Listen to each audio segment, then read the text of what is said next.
Yo, what's going on, guys? It's Houston Sports Talk back into the video day, and today we're going to be recapping Houston Texans free agency day 2.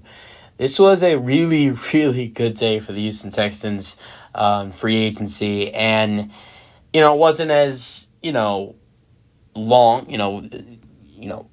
Yesterday, day 1 of the tampering period, the Houston Texans made 7 signings, so there was a lot of things to talk about. Now, today, there were only 3 moves. There were 2 signings and 1 trade that the Texans made today. And we're going to get into those three additions, but the difference between yesterday is Texans made a lot of signings. These weren't big additions. I mean, I think the additions of Danielle and Azeez Al-Shaair are really good additions. Shaair, I think he had like 160 tackles last year with the Tennessee Titans. Danielle Autry with the Titans had like 11.5 sacks. So those are 2 really good additions for the Houston Texans. But that was really it. Today there were some really solid moves for the Houston Texans. Let's get into it. So first move that was made was picking up a Ravens linebacker, and that is Del'Shawn Phillips. He has been with the Ravens for his whole career. Or actually, no. He's been with the Ravens for like the last 2 seasons. He signed a 1-year, $2.6 million contract with the Texans. I think for the money that he's being paid, this is not a bad signing. He was available for every game of the season.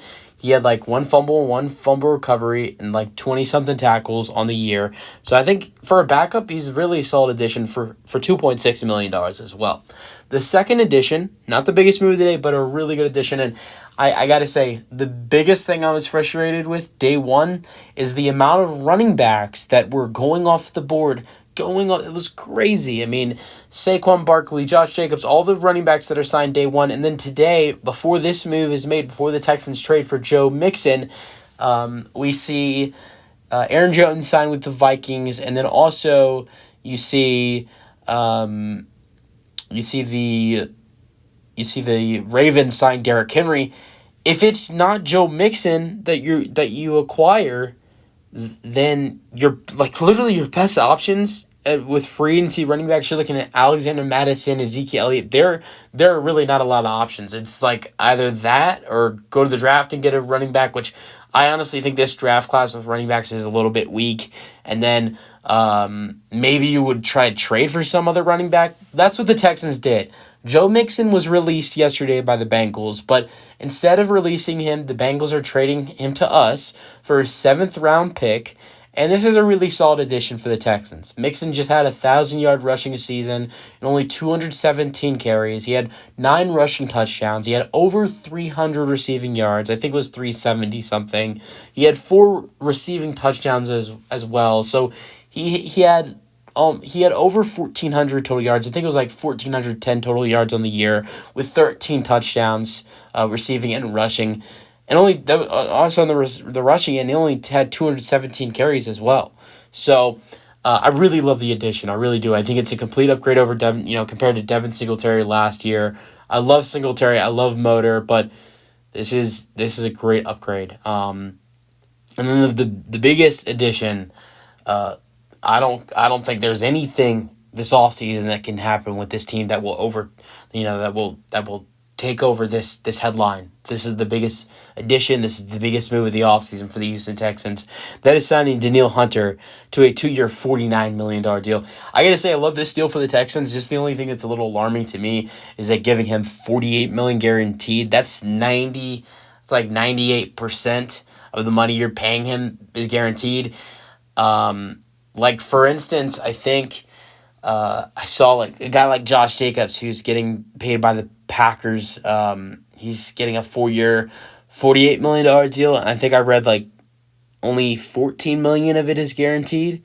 So, or we can go to Saquon Barkley with the Eagles. He's getting paid $37 million. It's like $37.6 million with the Eagles. His guarantee is only, $26.5 million. So, usually you don't see, sometimes you see players, get all guaranteed or close to all guaranteed. But that was surprising for me, at least. But it's still worth it. He played all 17 games this past season. He had his best season of his career. He's a Pro Bowler. He's a four-time Pro Bowler, by the way. Had 16 and a half sacks this year. So, and I think four forced fumbles. He's worth it. Pairing him with Will Anderson Jr. Now, that's my question, though. What position is Danielle Hunter going to be playing coming in? Because he's been playing outside linebacker the last 2 seasons with the Vikings. His previous time with the Vikings, I think 4 seasons before that, he was playing defensive end. So does he come in and he plays outside linebacker? We pair him with Christian Harris and Henry To'oTo'o. I think the starting linebacker is probably going to be, if you see Danielle Hunter as a starting linebacker. If he stays at the linebacker position, the linebackers would be Christian Harris, Azeez Al-Shaair, and Danielle Hunter, which, by the way, that's a stacked linebacker core right there.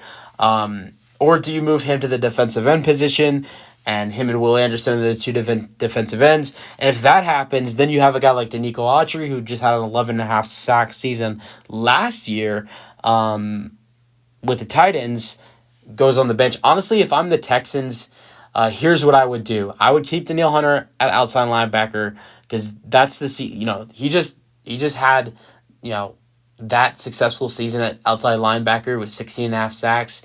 So keep him at outside linebacker.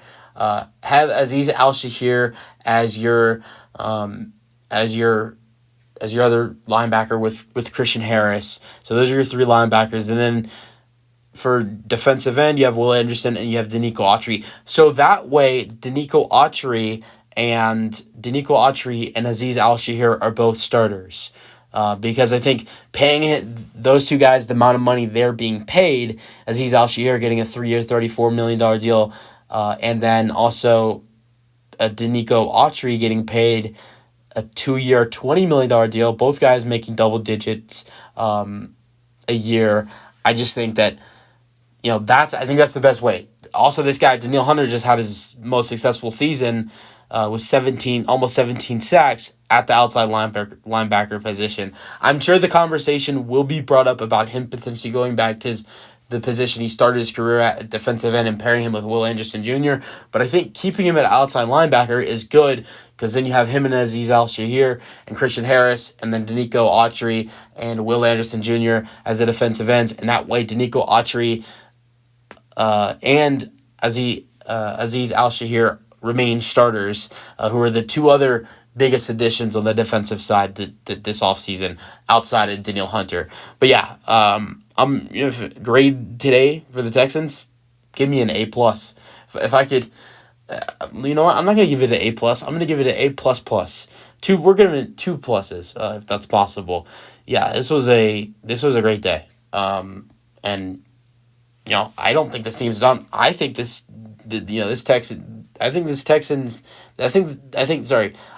Caserio and the Texans might potentially go after a safety. Look, you have Jimmy Ward, you have Jalen Petrie, but I really think there's a chance they might go after a safety like Justin Simmons, and there's some other veteran safeties who are really good.